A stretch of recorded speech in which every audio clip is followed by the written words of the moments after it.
cerita, aduh enak bener tadi makan Indomie katanya. Di mana, kata orang yang punya warung, di mana makan Indomie Pak? Itu tuh pas ada hutan itu gelap itu. Perasaan di sana itu nyampe merinding. Setiap saya cerita ini pasti merinding. Di sana itu nggak akan ada, nggak ada warung.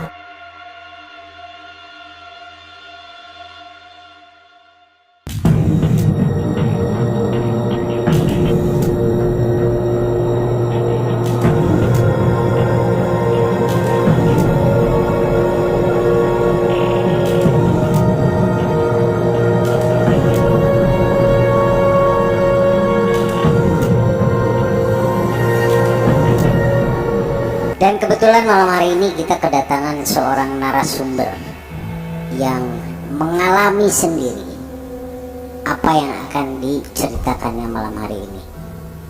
Namun sebelum kita masuk ke dalam kisah yang akan disampaikan, jangan lupa untuk like, komen, dan share, juga subscribe untuk mendukung channel ini. Untuk itu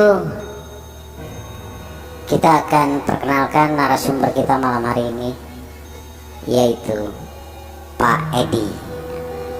Selamat malam Pak Edi. Selamat malam. Ya, Pak Edi, sekarang terima kasih Pak Edi sudah mau hadir ke malam mencekam ini. Dan kira-kira tadi Pak Edi di perjalanan ada kendala Pak Edi? Kebetulan di perjalanan saya tidak ada kendala. Lancar ya Pak Edi. Alhamdulillah. Oke. Terima kasih Pak Edi. Kalau Pak Edi tinggal di mana sekarang Pak Edi? Saya tinggal di GBI. GBI. Komplek GBI. Gria Bandung Indah ya. Indah. Oke Pak Edi. Nah Pak Edi, seperti yang kita ngobrol tadi bahwa Pak Edi punya sebuah kisah yang mau kita bagi-bagi ya ke sobat malam mencekam ini. Kira-kira itu kejadiannya tahun berapa Pak Edi? Kejadiannya kira-kira tahun 2010-11an. 2010 atau 2011 ya, kurang lebih seperti itu ya. Itu waktu itu di daerah mana Pak Edi waktu Pak Edi berada di mana? Perjalanan apa itu tuh, Cianjur. Di daerah Cianjur ya. Waktu itu Pak Edi ada Cidaun Cianjur. Tapi kita lewatnya bukan lewat muter ke Cianjur, tapi lewat Ciwidey Pak. Oh, jadi kisahnya di situ ya. Di situ. Ini kisahnya dalam perjalanan. Ini kisah nyata Pak Edi ya. Nyata sekali. Oke, mungkin Pak Edi bisa ceritakan Pak Edi. Insya Allah. Oke Pak Edi, silakan. Gimana kisahnya, saya juga udah pengen dengar nih. Juga sobat-sobat MM juga pasti sudah pengen tahu bagaimana kisahnya kejadian di Cidaun ya. Betul. Gimana Pak Edi itu awalnya? Awal permulanya kita kan banyak, ada 10 orang ya, 10 rekan kita mau ya istilahnya hiburan ke Pantai Jayanti. Oh, Pantai Jayanti daerah Cianjur. Cuman kita lewat tidak lewat Cianjur, lewat Ciwidey. oke. Ciwidey waktu itu kebetulan jalannya masih, kita baru-baru sekali ke sana. Jalannya juga masih jelek semua. Di sana banyak hutan ya, kita nggak tahu hutan apa itu namanya karena kita baru-baru datang ke sana. Kebetulan berangkat dari rumah jam 3, setelah berangkat jam 3 sore. jam 3 sore nyampe di kejadian itu jam 6 lebih. Jam 6 lebih itu kita udah ada di tengah-tengah hutan, tapi kita nggak tahu bahwa itu tuh benar-benar ada warung di sana, ada warung dalam perjalanan. Yang di belakang kan kita pakai mobil bak nih, terbuka, pick up. Nah anak-anak yang 8 orang di belakang suruh berhenti, itu ada warung katanya, kan kedinginan, minta berhenti, kedinginan, karena kedinginan minta berhenti, kebetulan ada warung. Itu warung, itu posisi warung itu di hutan. Oh, di hutan ada warung. Di hutan itu karena kita nggak tahu hutan apa itu namanya, kita berhenti. Kadang kasihan anak-anak kayaknya kedinginan pengen ngopi, kita turun rame-rame, mobil kita parkirin, kita turun. Itu jam 6 sore ya? Jam 6 sore, ya jam 6 sore lebih lah, dikit ke atas. Nah warung itu emang kelihatan sama kita kayak biasa, kayak perkampungan. Kita turun, kita ngopi, malah saya mau bikin kopi ya, karena saya sukanya kopi, saya bikin kopi, makan bala-bala, rokok. Anak-anak sama, malah anak-anak ada yang bikin Indomie, wah karena senang.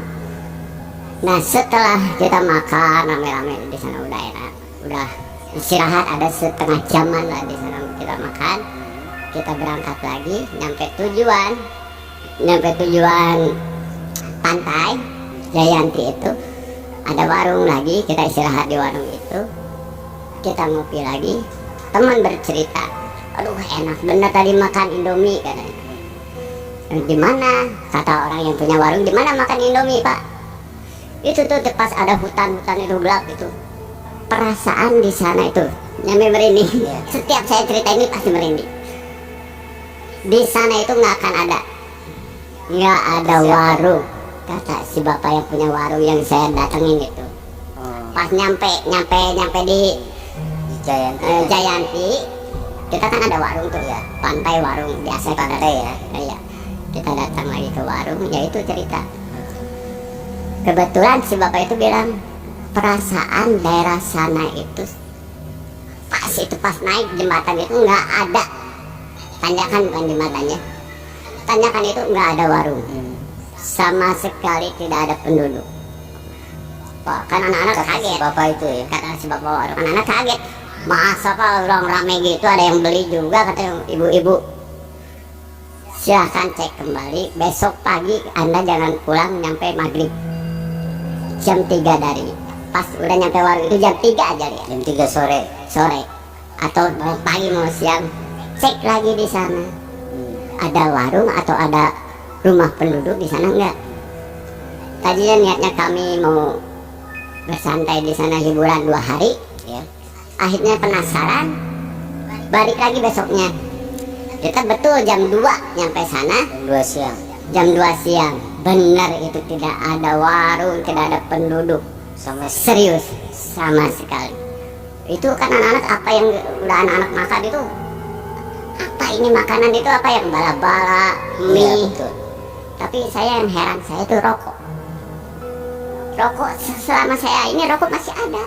Rokok yang dibeli waktu yang dibeli itu masih ada rokok. Saya tunjukin ke si bapak ini, pak, rokoknya. Saya tunjukin rokoknya.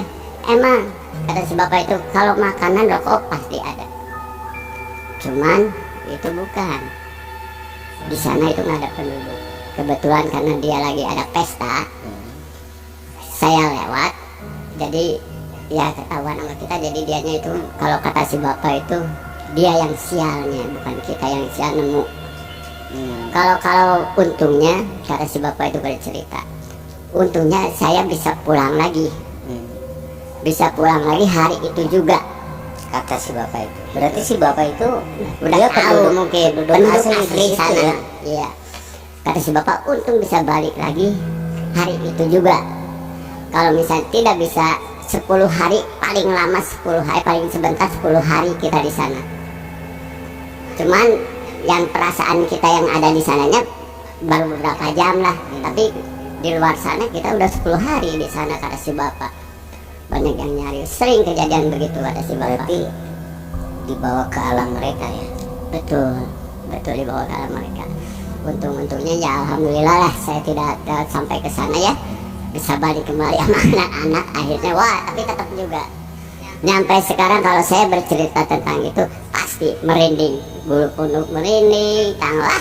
Anak-anak juga udah nggak mau lagi lewat sana. Kalau diajak main saya juga nggak mau lewat Ciwidey lagi. Perjalanan walaupun sekarang masih udah rame, katanya sekarang udah rame. Terus respon anak-anak ketika sudah tahu cerita yang sebenarnya, yang anak-anak ada yang ngopi, ada yang makan mie, ada yang minum apa, itu gimana respon mereka? Ya mereka juga bingung mau dikeluarin gimana, orang udah dimasuk ke dalam kok apa. Cuman anak tanya apa yang dimakan mereka, bener-bener bala-bala atau apa gitu. Kayak saya ngopi apakah benar air kopi atau apa, karena saya kalau rokok sih emang rokok itu rokok tetap rokok, emang ada tetap nggak hilang, rokok nggak hilang, saya bayar dia bayar kembali, uang kembali kembaliannya. Jadi yang jelas ketika Pak Edi dan teman-teman kembali lagi ke lokasi Itu benar itu ternyata memang hutan dan tidak ada apa-apa. tidak ada penduduk, tidak ada apa-apa. Padahal yang Pak Edi dan teman-teman alami adalah Warung ketika istirahat Pak Edi melihat itu adalah warung yang menjual makanan dan minuman. betul. Itu kejadian nyata yang saya alami. Ada sekitar 11 tahunan atau 10 tahunan ke belakang. 100 tahun lalu ya. Emang si bapak warung yang terakhir saya singgahi itu emang dia berkata pasti di sana ada. Kalau nggak salah si bapak berkata, si bapak warung itu bilang untung tidak kedatangan kayak macan, mau. Memang ada ya. Emang ada katanya. Berarti cerita itu bukan hanya sekali dua kali ya. Betul. Udah banyak yang kejadian di sana. Penduduk Tapi asli di situ mungkin sudah tahu juga. oh, udah tahu. Malahan si bapak bilang waktu saya ke sana, jangan sekali-kali sompral ya, kita ngomong sompral gimana atau kencing sembarangan. Nah, akan fatal kejadiannya lah. Akan ada konsekuensinya. Iya. Pak Edi mungkin waktu kondisi di situ Pak Edi bisa gambarkan nggak gimana sih suasana warungnya, cahayanya, terus di situ apakah hanya Pak Edi dan teman-teman aja atau ada orang lain juga gitu? Kebetulan di sana hanya kita aja yang melihat di sana ada warung yang 10 orang ini, saya sama anak-anak yang ngelihat di sana ada warung. Dan kondisi warungnya karena di sebelah kanan sebelah kiri itu kan hutan, emang hutan kelihatan, saya yang bawa mobil kan, sebelah kiri emang hutan, tapi anak-anak begitu lagi enak-enak nyupir, enak-enak naik gitu, anak-anak mukul di belakang kaca mobil, berhenti, saya lapar, mumpung ada warung, saya berhenti sebelah kanan warung itu. Oh, dilihat bener warung, emang kelihatannya warung, rumah penduduk, lampunya kan ada, cahaya lampunya ada, rumah penduduk rame aja, gimana kayak posisi penduduk gitu kan. Kita nggak ini apa nggak berhenti, turun semua anak-anak jajan di sana. Emang lagi makan ada pembeli, ibu-ibu Ada juga. ibu-ibu yang beli ke sana. Ibu-ibu itu sama, artinya sama seperti ya tampangnya yang Pak Edi lihat sama kayak ibu-ibu yang kayak biasa ya. Kita aja seperti manusia biasa gitu, ibu-ibu beli. Waktu itu penjualnya siapa, laki-laki atau ibu-ibu? Penjualnya itu ibu-ibu satu, ada anak satu perempuan, ibu-ibu satu. Nah itu yang beli ibu-ibu itu pakai samping apa ya? Pakai samping biasa aja, gimana orang-orang kampung sana. Pakai kebaya gitu ya. Kebaya gitu, belanjanya gitu.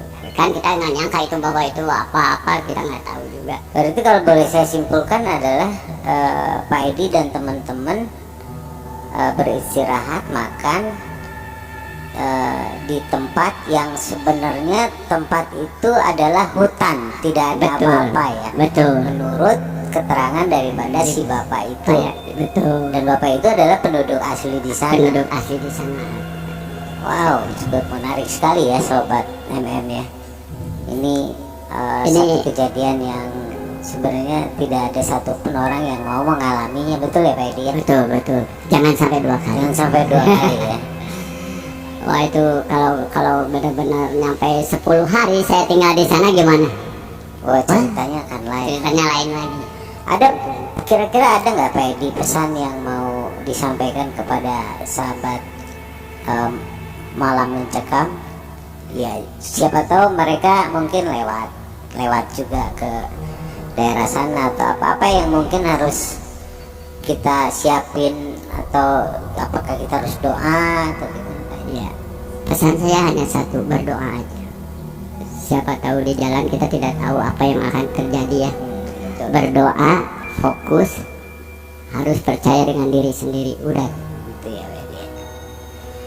Oke, buat sahabat MM semua, itulah sebuah cerita kisah yang nyata, dan ini bukan cerita yang dibuat-buat, karena justru Pak Edi sendiri dan teman-teman yang mengalami cerita ini.